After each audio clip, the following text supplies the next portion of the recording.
Hello student, आज हम आपके चैप्टर नंबर 2 में page number 31 and page number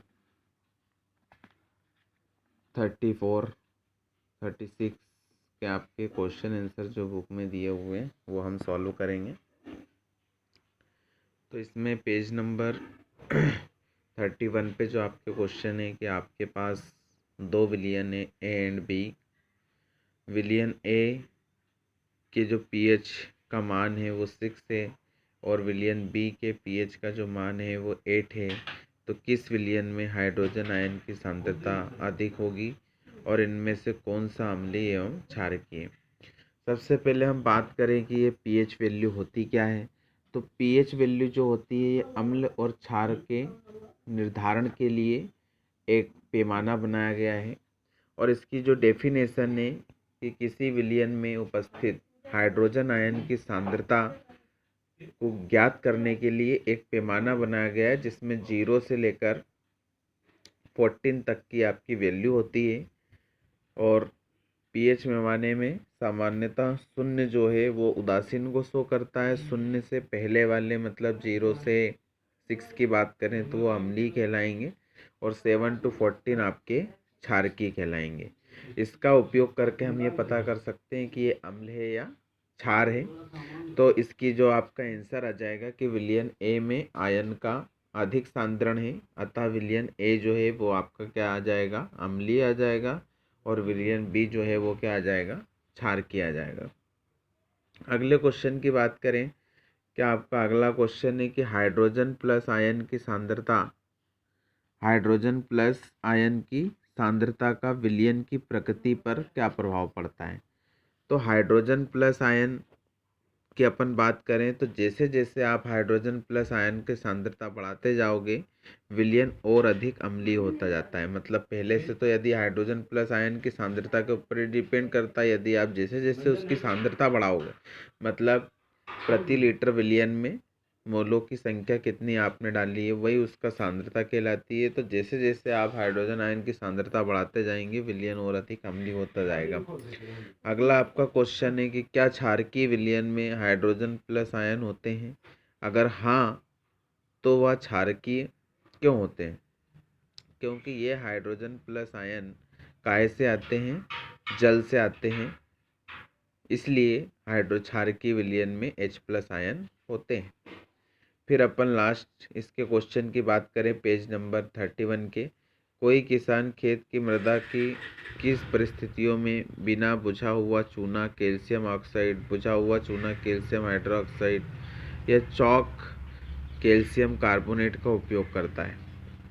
तो हम बात करें कि खेतों में या पाचन क्रिया में या पीएच परिवर्तन के कारण दंत क्षय आपने नाम सुना होगा, किसी किसी के दांत गिर जाते हैं क्योंकि मुंह के जो पीएच मान है वो 5.5 से अगर कम हो जाता है तो दांतों का क्षय होना प्रारंभ हो जाता है। और पाचन तंत्र में भी यही है क्योंकि हमारे उदर में हाइड्रोक्लोरिक अम्ल का स्त्रावण होता है। अब यदि अम्ल की मात्रा बढ़ जाएगी तो हमें कुछ ना कुछ क्षार का उपयोग करना पड़ेगा एंटासिड के रूप में। वैसे ही क्या होता है कि यदि खेत की मृदा अम्लीय हो गई है मतलब उसमें अम्ल की मात्रा ज़्यादा है, वो खेती योग्य नहीं होती है। खेत में अम्लीयता को कम करने के लिए हम उसमें क्या मिलाएंगे, क्षार मिलाएंगे।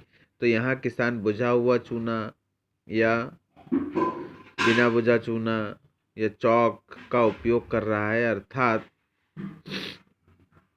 खेत की मृदा कैसी होगी, अम्लीय होगी। इससे हम अंदाज़ा लगा सकते हैं। इसके बाद बात करें आपके पेज नंबर 36 पे जो आपके क्वेश्चन दिए हुए हैं कि CaOCl2 यौगिक का प्रचलित नाम क्या है। तो हम बात करें कि इसमें आपका है कैल्शियम ऑक्सीक्लोराइड जो होता है जिसको हम कहते हैं, उसका प्रचलित नाम क्या है, विरंजक चूर्ण है।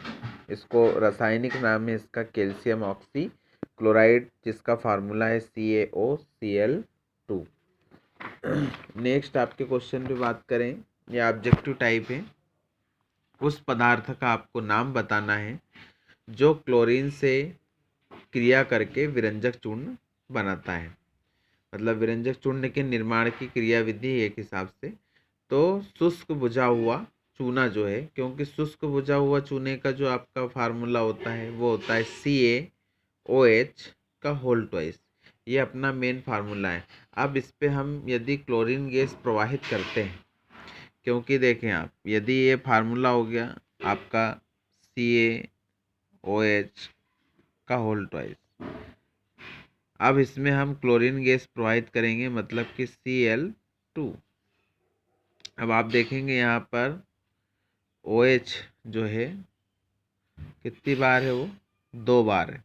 तो यहाँ से आप पानी को निकाल दीजिए, H2O बाहर निकल जाएगा, तो बचेगा क्या, CaOCl2। मतलब कि बुझे हुए चूने पर हम क्लोरीन गैस प्रवाहित करके विरंजक चूर्ण का निर्माण कर सकते हैं। अगला आपका है कि कठोर जल को मृदु बनाने के लिए किस सोडियम यौगिक का उपयोग करते हैं। अब कठोर जल और मृदु जल क्या होता है, तो कठोर जल जो होता है वो डायरेक्ट जैसे बोरिंगों का पानी है, मतलब सीधी भाषा में अपन बात करें तो जो पृथ्वी के अंदर से अपन पानी लेते हैं वो कठोर जल के अंतर्गत आता है। मृदु जल में नदियों का पानी, तालाबों का पानी, ये मृदु जल के अंतर्गत आते हैं। तो कठोर जल को यदि हम कुछ समय के लिए, आपने भी देखा होगा, बाल्टी वगैरह में रख देते हैं तो ऊपर वाइट वाइट कलर का उसमें जम जाता है, क्योंकि उसमें कैल्शियम और मैग्नीशियम की मात्रा ज़्यादा होती है। तो कठोर जल को मृदु बनाने के लिए हम किसका इस्तेमाल करेंगे, तो उसके लिए हम धोने का सोडा या सोडियम कार्बोनेट मतलब Na2CO3 का उपयोग करते हैं। फिर सोडियम हाइड्रोजन कार्बोनेट के विलयन को गर्म करने पर क्या होगा, और इस सभी क्रिया के लिए आपको एक इक्वेशन भी लिखना है। तो सोडियम हाइड्रोजन कार्बोनेट के विलयन को यदि हम गर्म करेंगे, गर्म करने पर सीधी सी बात है, सोडियम हाइड्रोजन कार्बोनेट का जो फार्मूला होता है NaHCO3 मतलब CO2 तो बाहर निकलना ही निकलना है। तो सोडियम कार्बोनेट जल तथा कार्बन डाइऑक्साइड बनता है। अब यहाँ पर आप देखेंगे NaHCO3, ये तो आपके सोडियम हाइड्रोजन कार्बोनेट का फार्मूला हो गया। यहाँ पे हमने उसके 2 अणु लिए हैं। 2 अणु लेने का कारण ये है क्योंकि आपको यहाँ पर H2O भी बाहर निकालना पड़ेगी, और यदि अपन यहाँ पर 2 नहीं लगाते हैं तो आपके पास हाइड्रोजन 2 नहीं आएंगे, और इसके बाद आपके कार्बन डाइऑक्साइड निकलने के बाद आपके पास जो ऑक्सीजन है वो बचेगी। इसलिए तो Na2CO3 ये आपका सोडियम कार्बोनेट बन जाएगा। फिर इसके बाद H2O और इधर आ जाएगा प्लस में CO2। तो ये आपकी इक्वेशन बैलेंस भी है। लास्ट इसका क्वेश्चन है आपका, प्लास्टर ऑफ पेरिस की जल के साथ में अभिक्रिया के लिए आपको समीकरण लिखना है। तो प्लास्टर ऑफ पेरिस क्या होता है, ये फ्रांस की राजधानी पेरिस में पाया जाता है, प्लास्टर ऑफ पेरिस, ठीक है। और इसका जो फार्मूला होता है CaSO4 हाफ H2O, और इसमें जब हम पानी मिला देते हैं, मतलब 1.5 पानी के अणु 1:1/2, तो आपके पास बन जाएगा CaSO4.2H2 जिप्सम। तो ये आपकी इक्वेशन बैलेंस हो जाएगी। और ये आपका मोस्ट ही आपके पास क्वेश्चन है कि प्लास्टर ऑफ पेरिस का फार्मूला भी लिखने को आ सकता है, जिप्सम का भी आ सकता है, तो ये दोनों आपको करना है।